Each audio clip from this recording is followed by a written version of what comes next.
মানুষ কখন, কেন, কিভাবে, কোন উদ্দেশ্যে মন্তব্য করে এটা কিন্তু বোঝা খুব মুশকিল। যেমন মদ বিক্রেতাকে কখনো জিজ্ঞেস করা হয় না যে মদের মধ্যে পানি মিশিয়েছেন কিনা, কিন্তু দুধ বিক্রেতাকে আপনার অনেক ধরনের সন্দেহ করা হয়, মানে দুধের মধ্যে পানি মিশিয়েছে। কেউ সরকারি চাকরি যদি না পায় তাহলে আমরা বলি যে আসলে ছেলেটির যোগ্যতা নেই, মেধা নেই। কিন্তু যখনই কেউ সরকারি চাকরি পেয়ে যায় তখন আমরা বলি ঘুষ কত টাকা লাগছে। আমরা কিন্তু মেধার যাচাইটা করি না, মানে আমরা সবসময় একটা নেগেটিভ কথা বলে ফেলি।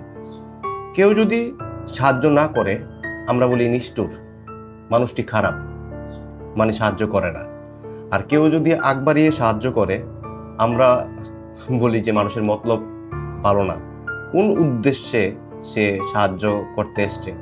তো এখানে নেগেটিভ জিনিসটাই আসলে আপনার প্রচার হয়, বা নেগেটিভ জিনিসটাই আসলে আমরা ভাবি। আমরা কিন্তু আসলে কোনো পজিটিভ থিঙ্ক করি না। চিন্তা করে দেখেন, একটা মানুষ আপনাকে উপকার না করলে আপনি নিষ্ঠুর বলবেন বা পিছনে বকাঝকা করবেন। আবার কেউ যদি আপনাকে উপকার করতে আসে তাহলে আপনি বলবেন যে তার মতলবটা কি। কেউ যদি কম দামি মোবাইল ইউজ করে আমরা তাকে কিপটা বলি। যখন কেউ দামি মোবাইল ইউজ করে তখন আমরা বলি কক্সবাজার গেছে বা ফুটানি দেখায়। তো দূর এলাকার কোনো মানুষ যদি আপনার গুগলে জব করে বা আমরা শুনি যে গুগলে জব করতেছে, আমরা বলি যে খুব মেধাবী, খুব প্রশংসায় পঞ্চমুখ হয়ে যায়। কিন্তু পাশের ঘরের একটা ছেলে যদি গুগলে জব করার জন্য আসলে প্রিপারেশন নেয় আমরা তখন তাকে কি বলি? ভাউতাবাজি, চাপাবাজি, মানে আমরা উপহাস করি।